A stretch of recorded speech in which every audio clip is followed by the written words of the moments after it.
So let's calculate a voltage regulation example. We have a peak current at the load, which is 300 amps, and 0.7 lagging power factor. That's the peak current at the load. Somehow I determined that. I have here that the minimum current at the load is 135 amps at 0.62 lagging power factor. Right? And the rated voltage for this load is 4.116, 2.4 kV. If you connect this Y, and if you connect it to ground, the ground will act as a sink for triple harmonics, right? Which you could have a problem. Most of the time, if you think that the load is going to inject harmonics, when you design this power factor correction capacitor, you need to design it as a filter, a power filter, a passive power filter for harmonics. Because otherwise what's going to happen, let's say that you don't have, the load doesn't produce any harmonics, but you got harmonics in your system. And here you have a Y connected, and you could have current circulating through here, right? And then what's happened? What's happened with those harmonic currents circulating through the capacitor? What is the net effect? They're going to cause heating, right? And if it causes heating, what's happened? The dielectric gets dry. And when the dielectric gets dry, you got problems, right? So you could have a catastrophic failure, right? So that's the reason why people prefer to have a delta connection, right? So that's the reason why here you have delta Y, right? But you have to be careful. If you leave this floating, what's happening? Well, that neutral point there can swing, right? It's not, if you put it grounded, right?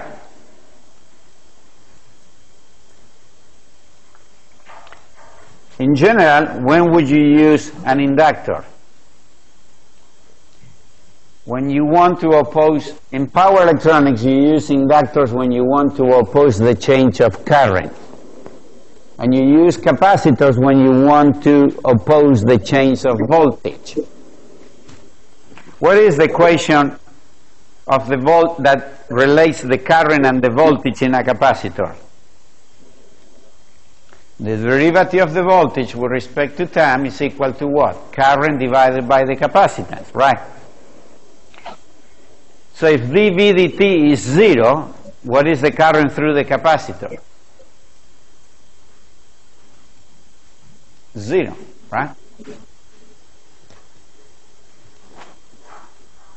So capacitors don't like and what about if suddenly you have an increase in the voltage from 120 volts to 150? Instantaneous. Even if it's 100, from 120 to 125. But let's say that it's instantaneous. What's happening? You are going to have a dV/dt, right? Which is infinite. Well, that infinite dV/dt has to be corresponded on the other side with I divided by C. So what is the value of the current? Infinite, right? Well, can you have an infinite dV/dt? Nope. So the current won't be infinite, right? Because otherwise. But that's the problem with capacitors. Capacitors, that's the reason when you when you close switch capacitors, you got a big transient for a while until they get charged. But anyway, here we have, this is the peak load, 3 amp. So I want to calculate what is the P. Why? Because somehow I need to use some of these equations. So I calculate the peak current, right? So square root of 3 times 4.116 K times 300 times 0.7. I get 1.513 kilowatt. Then the Q peak load, I use that equation, is the power on the load times the tangent, right? This comes from the power triangle, right? And then the Q peak load, I just calculate, put everything there, right? This is here. Oh, here I have a mistake. Oh no, I'm using just S. This is one equation that I can use. So if I use P, what equation I'm using here? Here is S, apparent power, times the sine, right? So I'm using the sine of a curve like that, and that's basically is my reactive power, which, you know, 0.7 is close to 45 degrees, right? And you could see because these two are close. Here I got a mistake, and so I have now explained, right? And this is going to be, so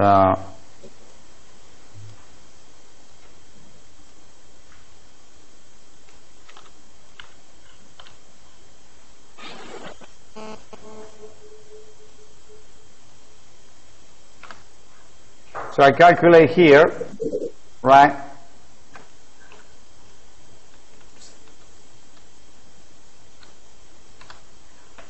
So I have here, that's my load, right? That's the load. That's what the load needs. The load needs this kVAR.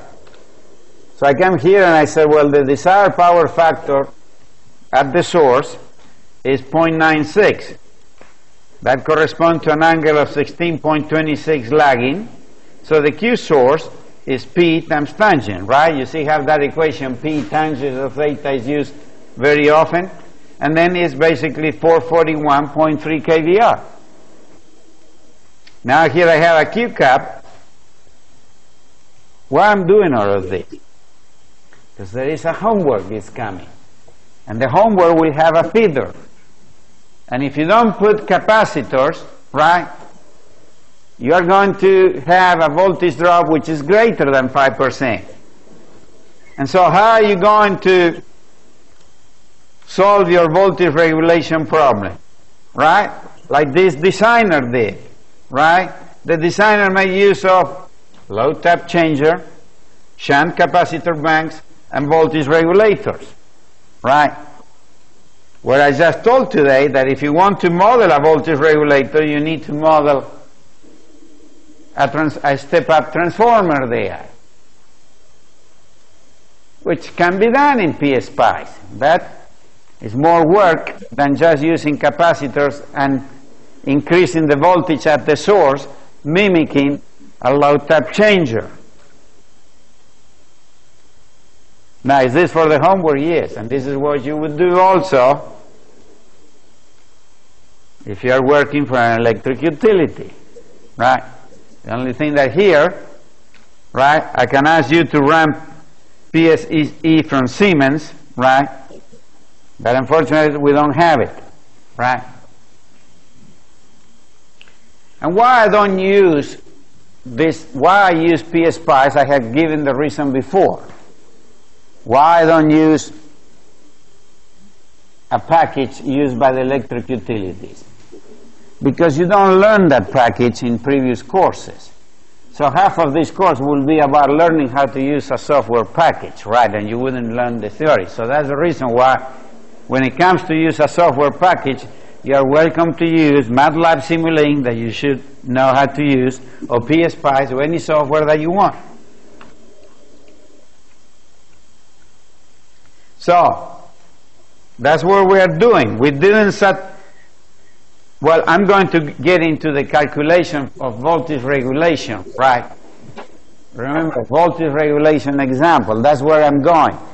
We are going to calculate that at peak load, the voltage across the load is going to be not within the 5%, 95 to 100% range. And so that's what you're going to find on your homework, right? That when you run your PSpice simulation, which is similar to the feeder that you did for the homework assignment on primary systems, you get a voltage drop which exceeds the 5%.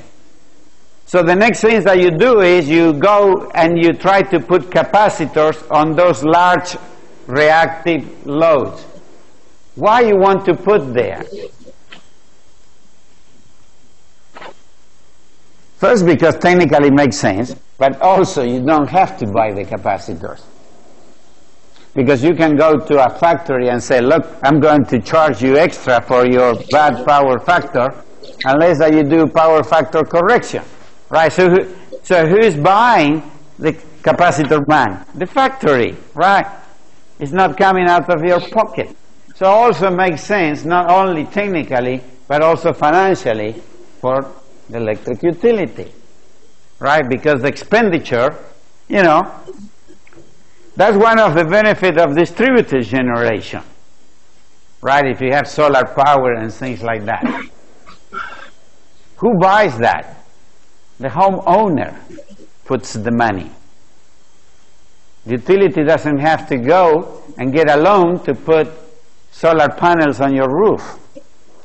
You do it. So you are the one that are financing. Most people don't do that, so government has to come up with some incentive, right, to make it attractive. We cannot forget that there is a financial aspect to everything that we do. Okay.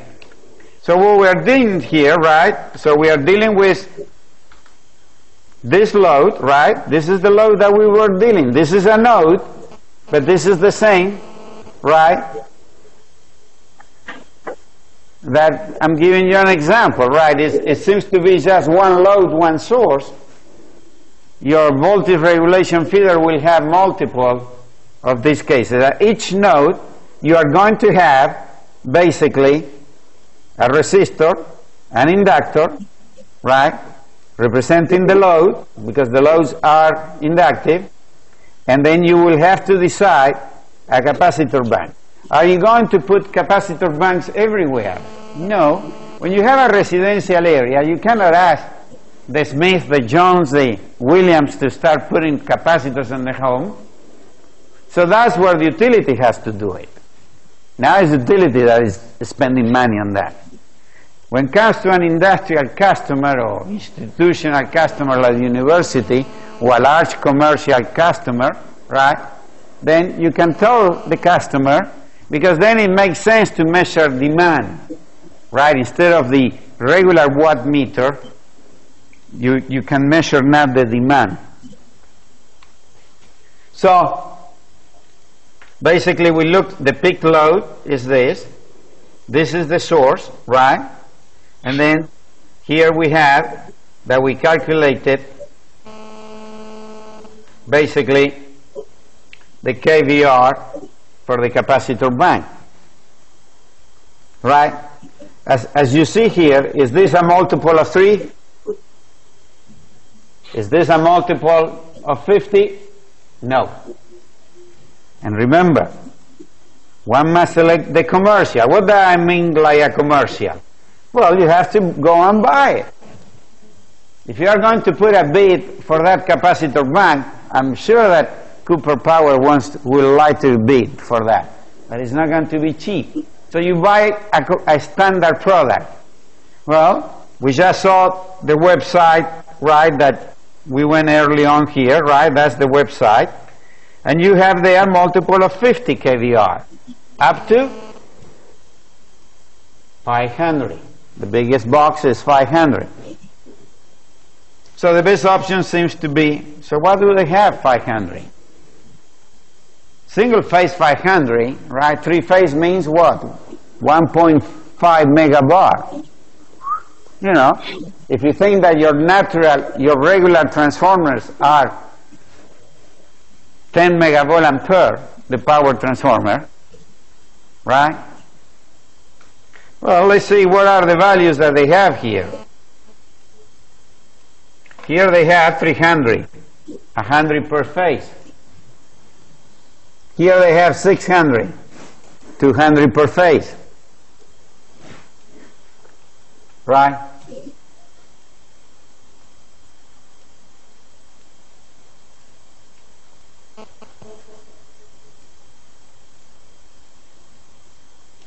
Here you have one that is 100, I think.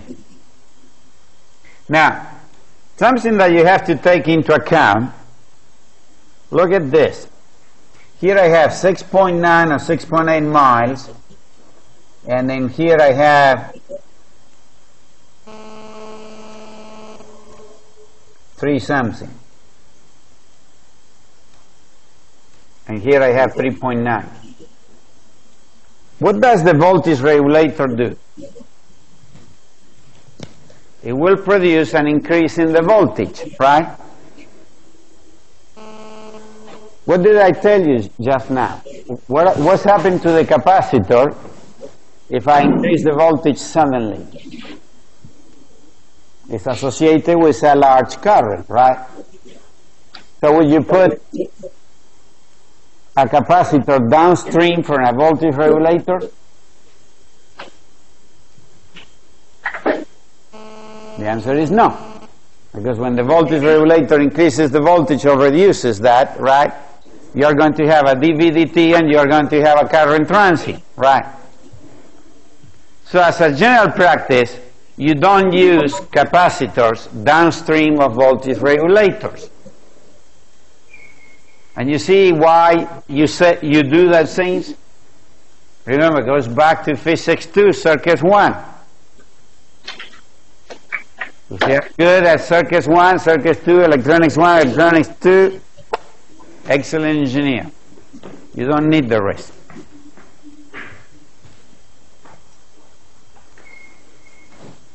So,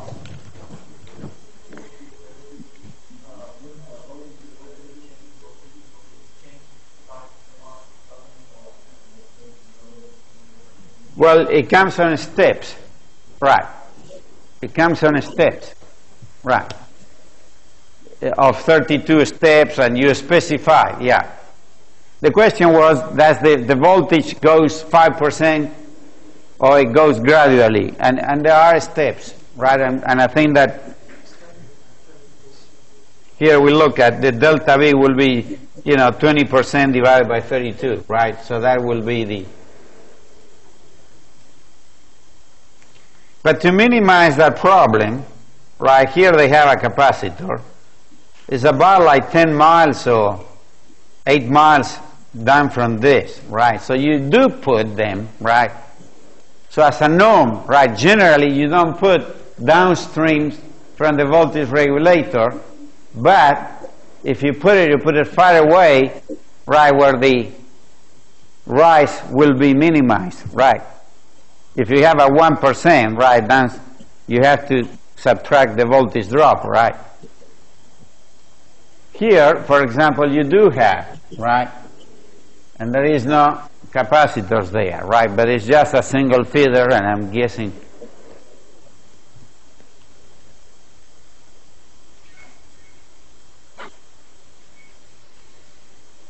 So when you come here, you have to say, well,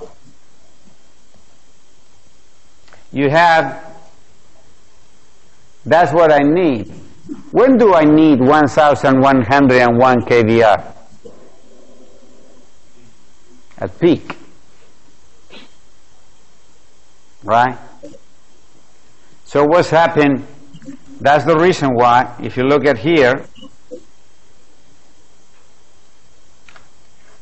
it's given minimum current at the load. So there are some, and at minimum current, the power factor is not the same, right? It's 0.62 lagging.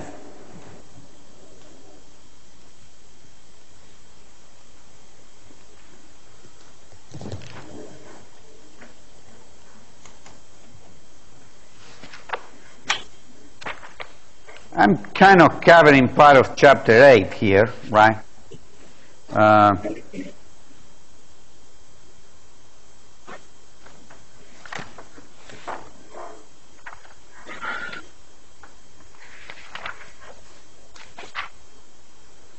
Right, and that's your box that you saw, right?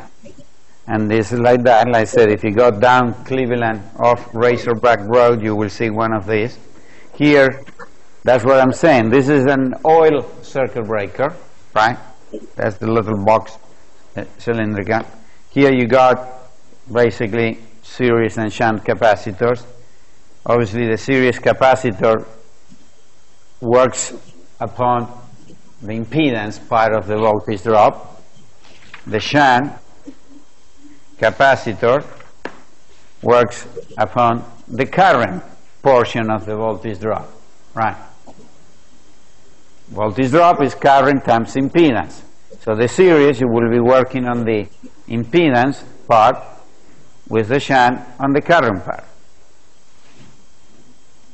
Now, this is a figure that shows basically if you have a unity power factor and need only 100 kilowatts.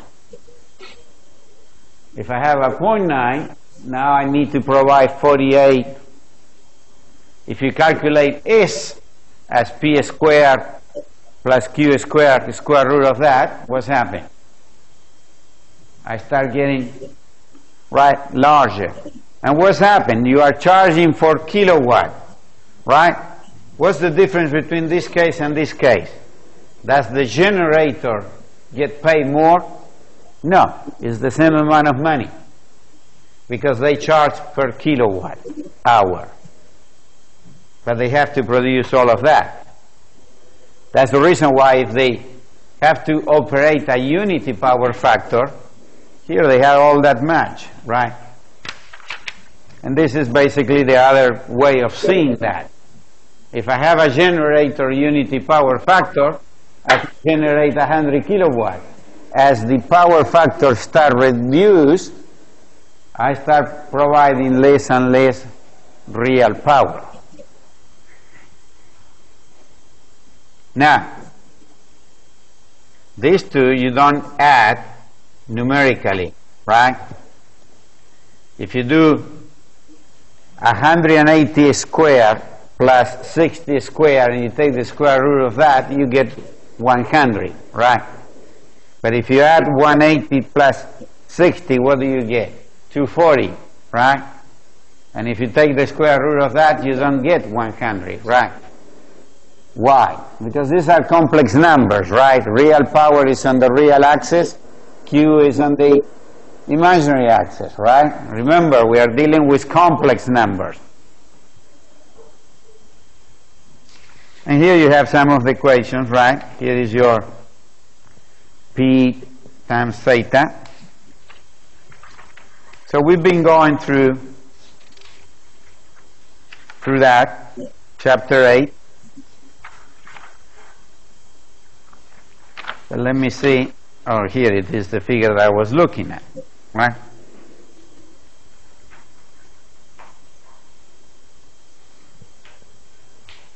You see, this is an example of what I'm, the next homework, which I believe, right?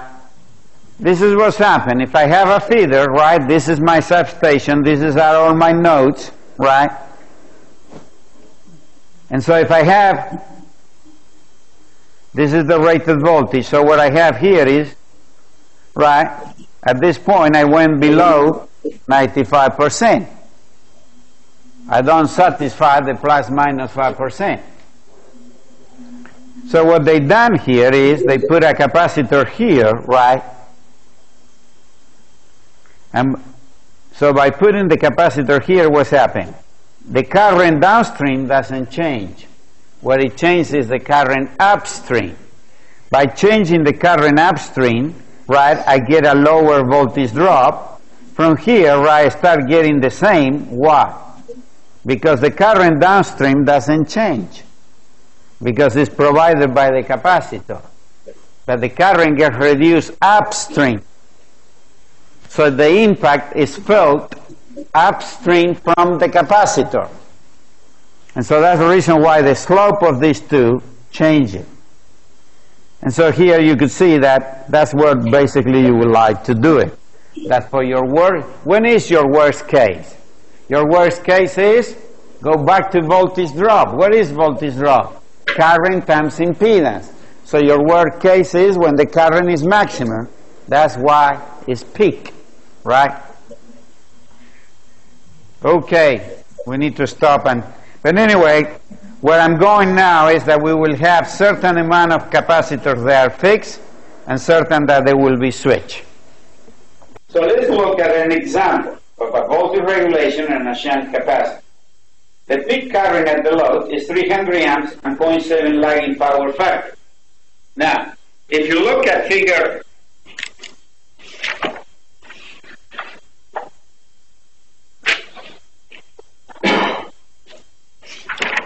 well, we need to go to chapter 8, I think.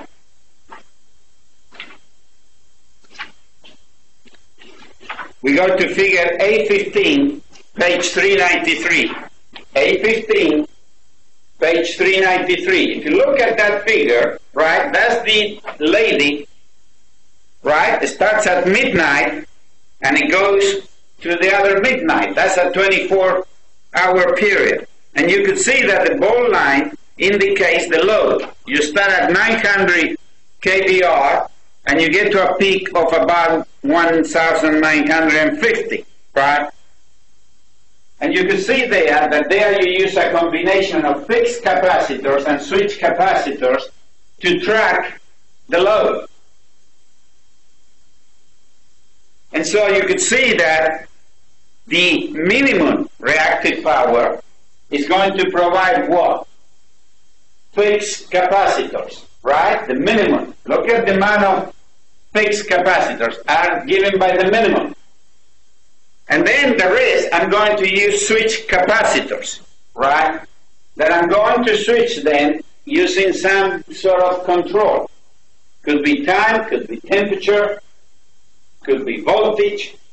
And so basically what you have here is, in this example, this is your source, 2.4 kilovolt. This type of voltage is typical of what? It's not a distribution system voltage in the United States.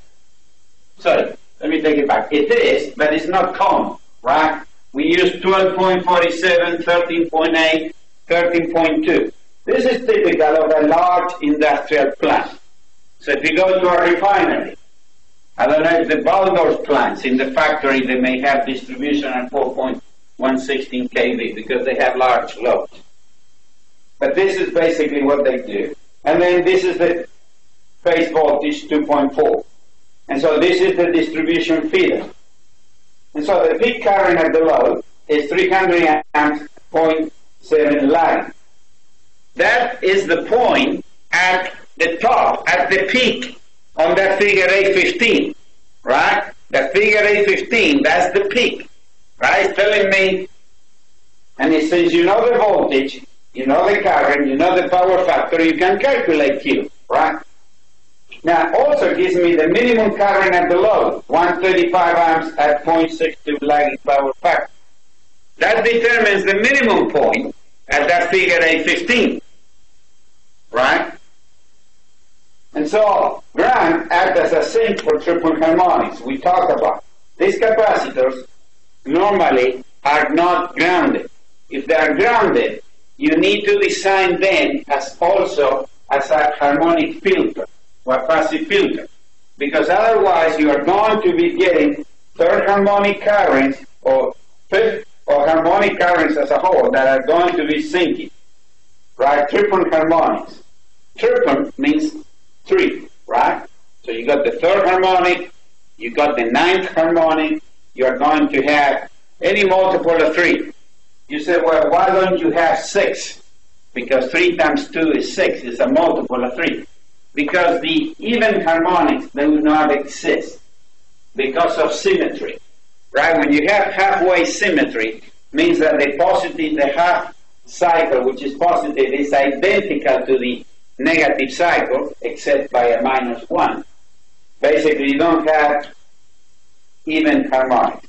Anyway, this is the peak load, square root of 3, line-to-line voltage, times the current, right through here, times the power factor, right? So the load, this load is consuming 1.5 megawatts. If I calculate now the peak load, I can use this equation. It's the power, real power, times the tangent of the angle, Since the power factor is 0.7, that's the angle that I have. So what I have here is PQ is a square root of 3 times 4.16. Here I'm using another equation. I'm using the equation that you probably are most familiar with, which is a square root of 3, 4,160, 300, and the sine of this. And this is the amount of bars that I need, right? That normally, right, they would come from the source, right? That's what comes from the source. And the current associated with that bar is what causes that large voltage drop that makes the last node to be, or some nodes to be below 95%. So the desired power factor in this problem is 0.96. I want the source to have a power factor of 0.96, right? And remember that one of the things that you have to do in the homework, what is this? Achieve certain power factor at the substation, right? So you have to provide capacitors at certain point.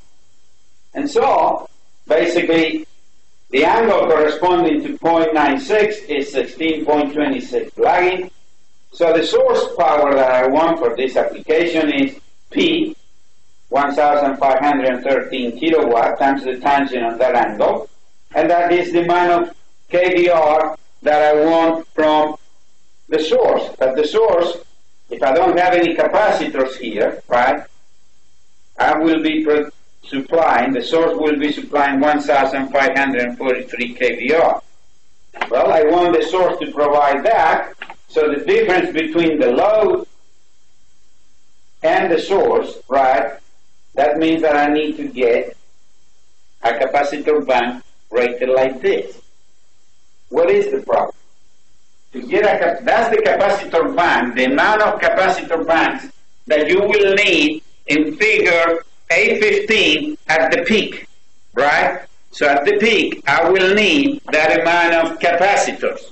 Now, what is the problem? The problem is that capacitors don't come in 1,101.6. They come in boxes, and the boxes are regularly, if you look at Cooper Power, the website, they come in boxes of 50 kVr. And so if you want to have a three-phase bank, how many boxes do you need? 3 of them. So what is the minimum kVr that you can get three-phase? 150, right? And so what's happened is one might select the commercial size of the capacitor bank.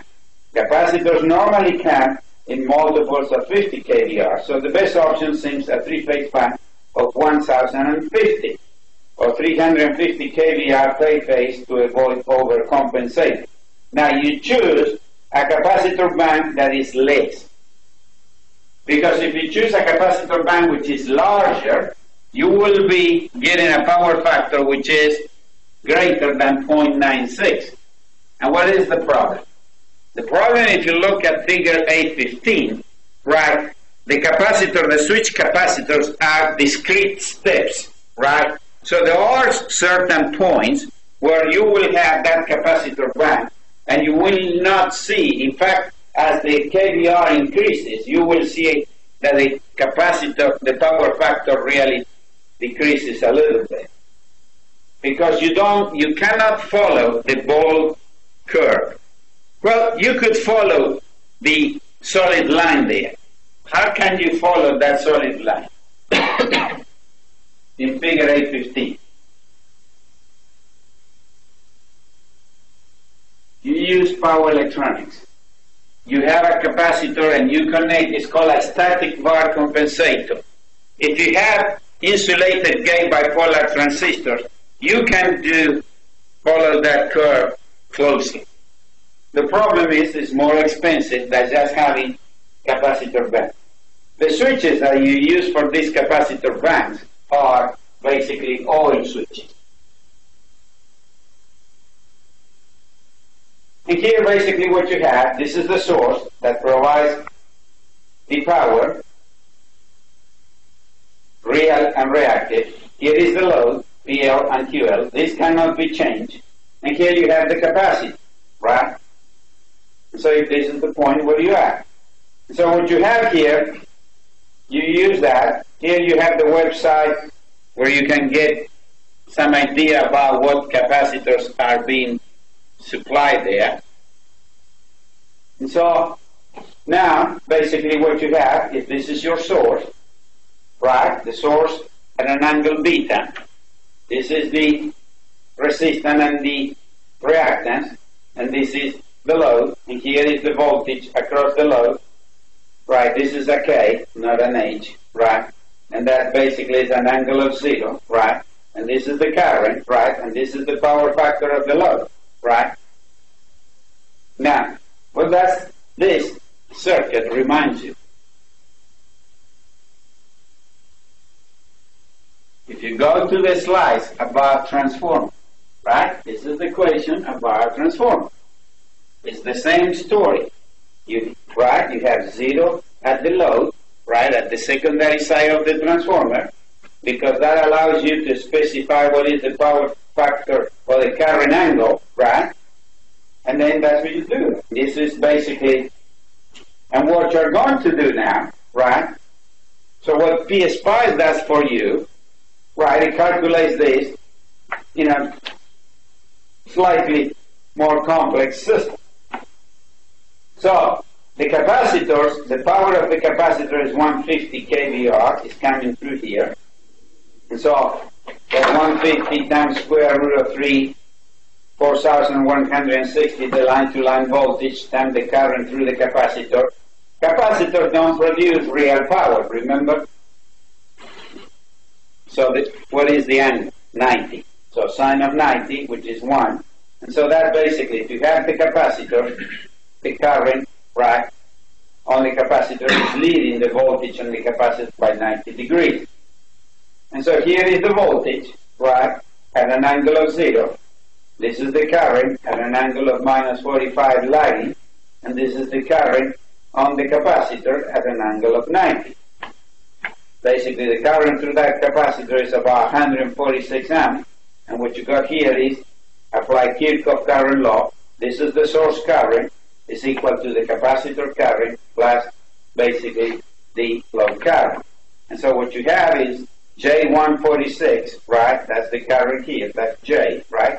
It's the imaginary axis, plus 300, right? This is 300 times 0.7 minus J sine of A cos 0.7. I put a minus sign here because I don't have it here, right? So just look at this phasor diagram, right? The imaginary part here has to be negative, right? Because this is the reactive component of IL. So that's how I said, minus. So otherwise, if I put a plus here, I need to put the minus sign inside. And I get a current of 220.81 at an angle of minus 18, right? So what was the ideal angle that I wanted there? 16.26, right? So I didn't get the power factor that I wanted. Why? Because I cannot have a commercial capacitor band which is equal to that. In order to get 0.96 power factor or an angle of 16.26, I need to have exactly this capacitor band. Well, I'm using only 1050 kVAr because that's the best that I can do. And so now the source, right, can calculate the power. This is S, right? Square root of 3 times the line-to-line voltage times the current is 1,591 kVA.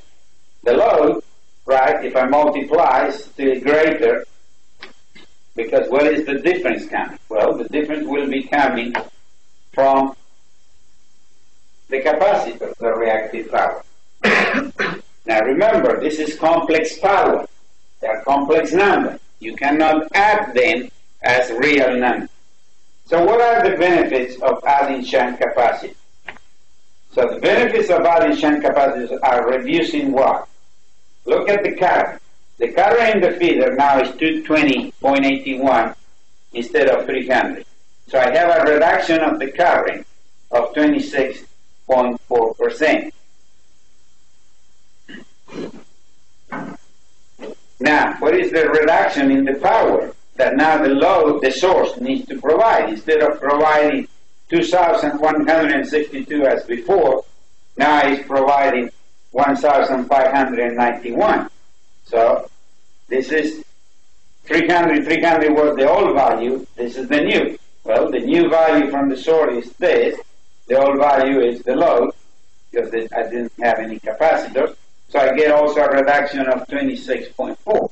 Well, for this problem, right, since I'm assuming a rated voltage at the load, I get 26.4.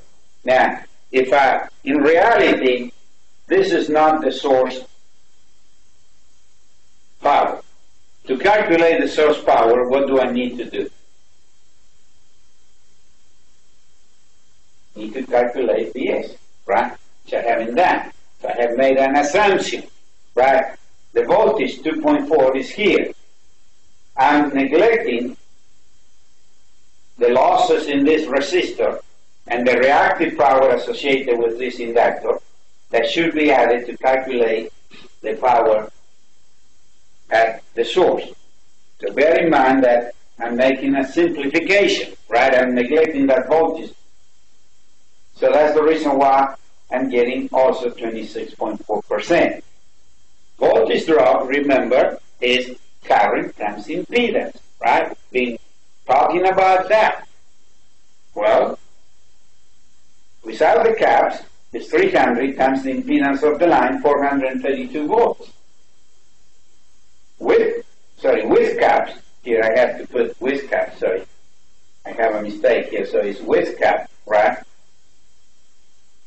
It's 220, the new current, times the impedance of the line doesn't change, it's 318 volts.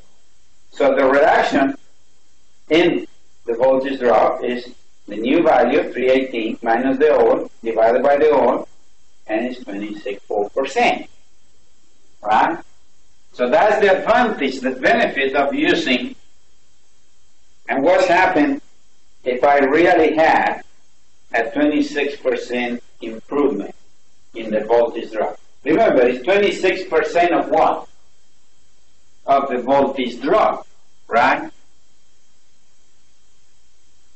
But what is the rated voltage? 2,400 volts. So it's not 26% of 2,400 volts, right? So using capacitors may not fix my voltage regulation problem. That's the reason why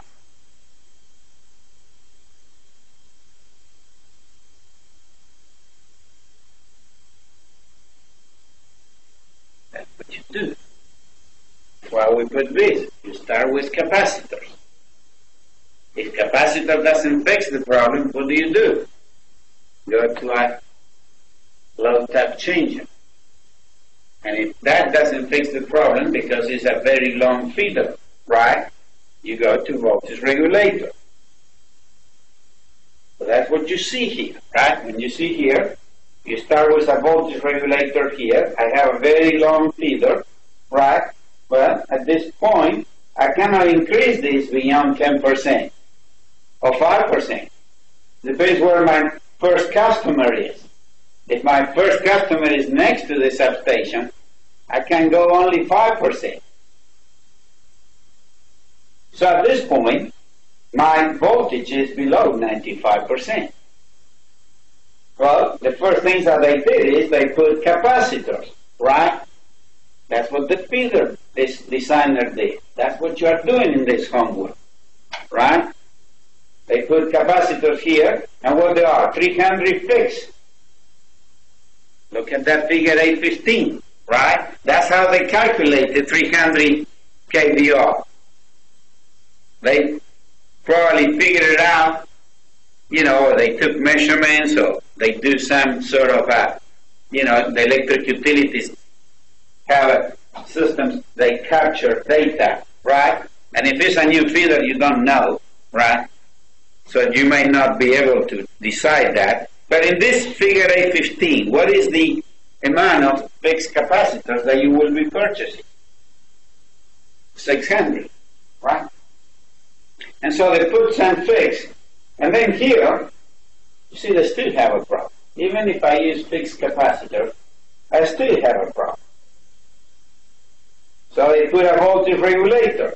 Solid black, that means that it's a three-phase. Well, this feeder is three-phase. It's 3 times, you got 3 conductors times 3/0 aluminum. And then you come here, and right, and you keep going. And I don't know, I think there was one that was here, right? At this point here, right? They have a problem too. So what they decide to do is use, because what's the problem? Sometimes you cannot coordinate all this, because what's happened here with the tap changer?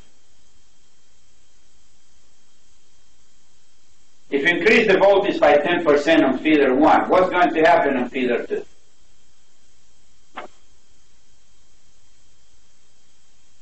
It's going to go up the same, right? Just go back and that figure chapter 4, right, where we have all those double bus, single bus, breaking in half. If you increase the tap changer, right, goes up, all the feeder connected. And so how many feeders do I see on that? 2. That means that the second feeder is going to be affected. And so you see, you cannot fix one feeder because the other also gets affected. So that's the reason why you have all this and you have this, because basically if you change the tap changer here, right, in your homework, how many feeders do you have? 1, right? So you can use that without any problem.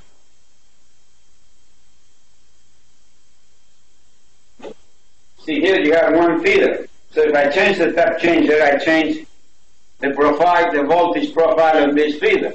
But if I have another one in parallel, well, the voltage profile of the other one will be affected.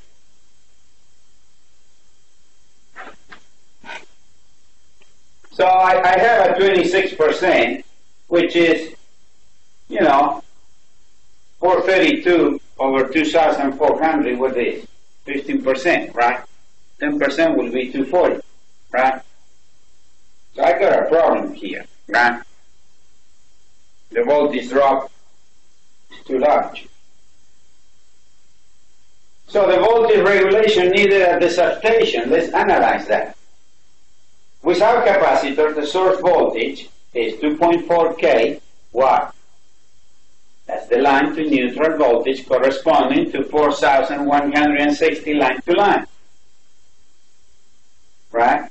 Plus 300 times that, times the impedance of the feeder, I need 2,800 volts. Right? So if I need to select my tap changer, right? And if that's the peak, right? That, remember, 300 was my peak. So what I do is that probably you are going to need a lot of capacity. With capacitors, right, now the current dropped to 220/81 and an angle of 18. I need only 2.6 kV at an angle of 5.48. Now let's calculate the voltage regulation. Without capacitor is 2.8 minus 2.4 divided by 2.4, 16.7%. It's higher than 10%. And we have to specify a custom tap changer, which is expensive, right? It's not. That's why I said to be higher than the standard 10%. Now let's calculate the same with capacitor. 2.6 minus 2.4 divided by 2.4 times 100, 8.71. So using capacitors enable me to do what? To specify a tap change, which is a standard. Remember, this is mainly a design class. So let's look at the system power losses. Because the system losses means that I cannot solve it.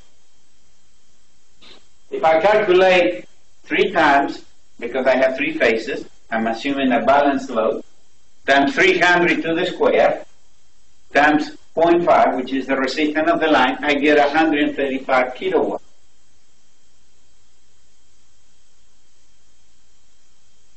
What about if the voltage is the homework is asking to do that for the system? Well, 0.5 will be what? The resistance of the segment, right? From node 3 to node 4, for example. And so with caps, what I have is 22081 times 0.5. Look at that, 73. So what can I do with the difference? The reduction in power, right, the power losses, right, the new value, same story, right? New value, the old value, divided by the old value, right? The same criteria, whether it's power, whether it's voltage, whether it's current, right? It's the same concept. And if you ever take, it's not offered here, but the 4323, which is the switch mode power conversion, that deals with DC to DC converters, you will see that they use the same concept to calculate the voltage regulation of a DC to DC converter. So I have a reduction in 45%. What can I do with that difference in this power? I can sell it to another person, and I can get 10 cents per kilowatt power, right? So that's the advantage, right? Fixed, this is the question. That figure 815 there on the book, right? So how do you decide what percentage? Remember, I need 1050 kVR. Well, now you have to specify what is the amount of capacitors that are going to be fixed and switched, as in figure 815. Well, that's why I need to know minimum load condition. That's the reason why minimum current that were specified. And if you're asking yourself, what is the test? The test will be the day of the final exam, which is I think 11th or around that time. Well, something like that. I cannot give you a PSPICE test, right? But this is what is important. Now, fixed versus switch capacitor bank. So this is the minimum load, kilowatt, and the minimum kVR is 763. You can see, if I put a 1550 kVR cap, capacitor bank, fixed, what's going to happen at minimum load? Will the voltage profile go down or will it go up? It will go up because I'm going to be overcompensated. I'm going to have a leading power factor because the load only needs this amount, but I'm providing 1050. So the closest shunt capacitor bank to this, once again, has to be multiple of 7 or 50, right? Or 150 for three-phase, right? So that's the reason why the closest to this. And now what closest? Is the closest above or the closest below? Below, right? Because if we go above this, what's happening? I overcompensate. I will have a leading power factor at minimum condition, right? So I select 750, which is the closest, right, to this value, but less. And so I select that, a three-phase fixed capacitor bank, 750. So if I'm asking you to plot figure 815, what are you going to do? Instead of being 600 there, it will be 750. And then you have a capacitor bank of 300 kVR.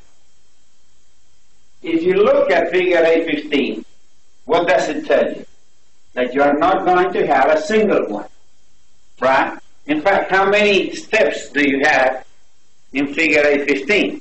I can count 1, 2, 3, 4, 5, 6, 7, 8, 9. That means that those 300 kVR are split in 9 steps.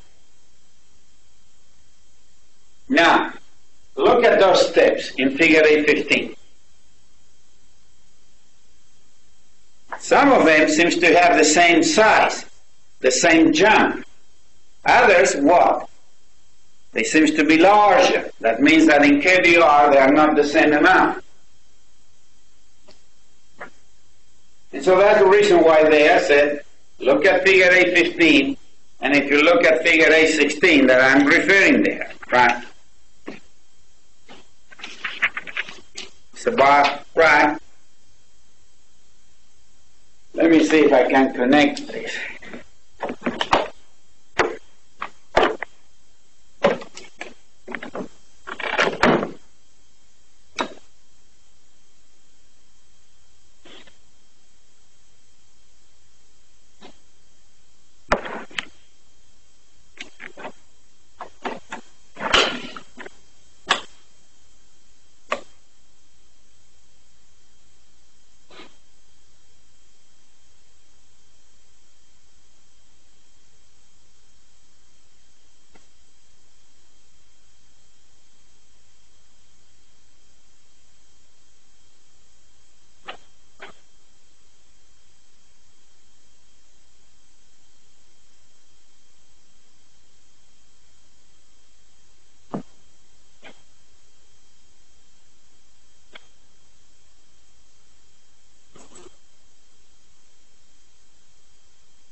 Well, it's happening what I thought it was going to happen.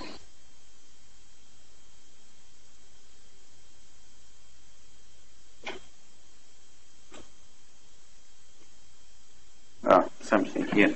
Please leave this switch on. All right.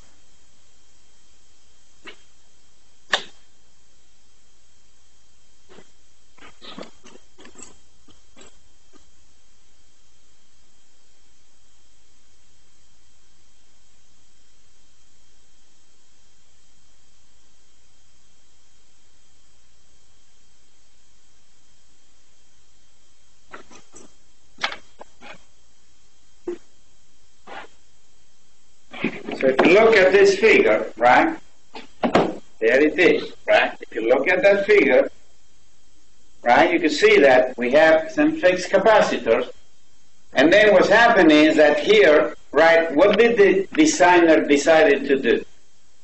They decided to use just one capacitor bank, which is time switch capacitors, and it will come at this point in time. It will come at 10 a.m.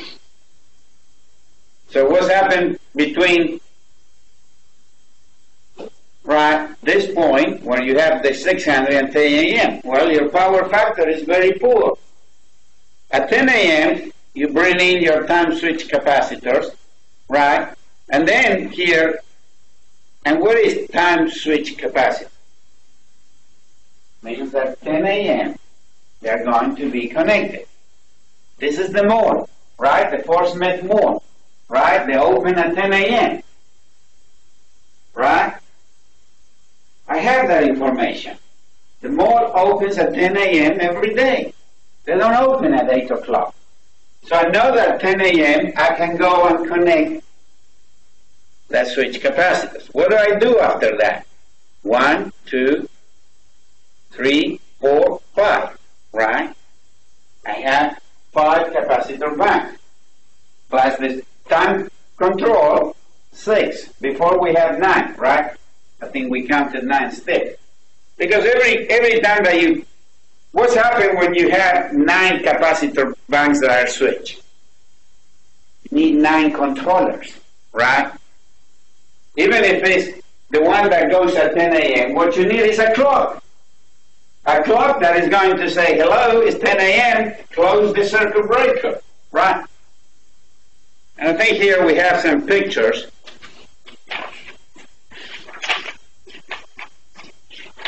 of some capacitor banks. I hope so. Right. this is one, that's the capacitor banks, right? You got two terminals, because you, in this case, you can connect them in delta. And here you have, right, there you got a little bit there, right? There, that's part there, that's your old circuit breaker. And this is the problem, right? Why you need, this figure here tells you why you need switch capacitor banks. Because if you use only fixed capacitor banks, right, it works for peak load conditions. But at minimum conditions or minimum loads, you may have an overvoltage condition.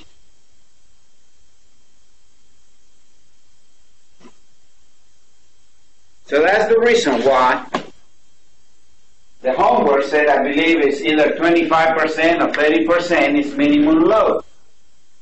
So you have to get every P and Q and multiply it by 0.3, right? And what are you assuming? That the power factor doesn't change, right? But just look at what the homework is telling you to do. Now the problem is, let me see if I can go back to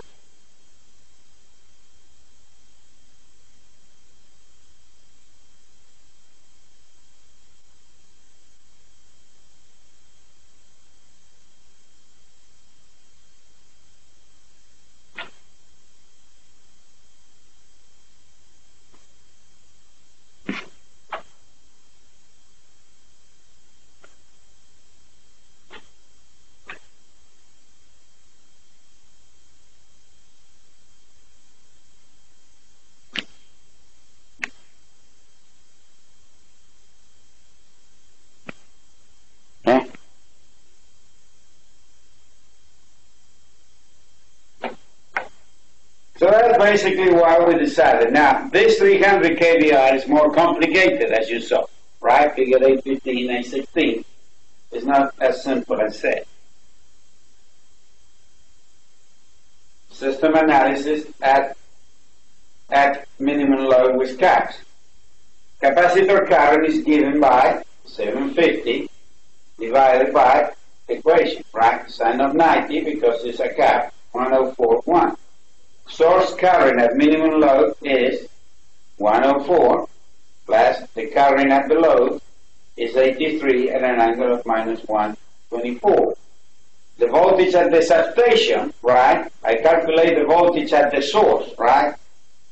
So how are you going to calculate the voltage at the substation? You're going to use PSpice. If you work for an electric utility, you're going to use a program as is written in one of those, right?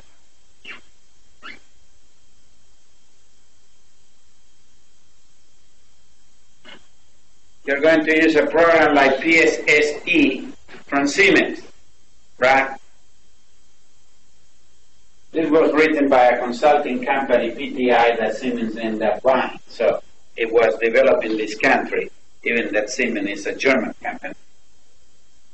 So that's what we do, because obviously power systems are more complex than just a simple, right, or the one that you are doing for the homework. So I calculate the source is 2.447 at an angle of 262. Look at that, 2.447, right? So you see, you normally don't need to worry too much about voltage regulations. How do you handle that? Right, probably you are not going to have a problem of voltage regulation. The last node in the feeder is going to be about 95%, right? Because the last node in this simple example is at what? 100%, right? And the other is just a little bit. So you are within the plus minus 5%. The power factor of the load compensated by the fixed capacitor bank, as seen from the source side, is 0.999 lagging, right? You got almost unity power factor. And the electric utilities do this. Because the electric utility, think of the city of North Little Rock, that they buy their own power, or the city of Bentonville in northwest Arkansas, that they have their own electricity department. They don't generate, right? You could say, well, Fort Smith, what do you have? SWEPCO and Oklahoma Gas and Electric. They also own SWEPCO and Oklahoma Gas and Electric. They own power stations, right? But they may not generate 100%. They have to buy. Well, but a city of Bentonville or the city of North Little Rock that they don't, well, the city of North Little Rock, they own power plant jointly, right? They own some of the hydroelectric power stations on the Arkansas River, or some tributary of the Arkansas River. But basically they have to buy. So they have to buy at real power. If they buy a cube, they pay a fortune. So what do? They do power factor correction. They use capacitors. And so that's the reason why the last homework is not only chapter 9, but chapter 8. Because they try to do that, so by the time that they get to the substation or to the point where they are buying power from the subtransmission system, they buy only P.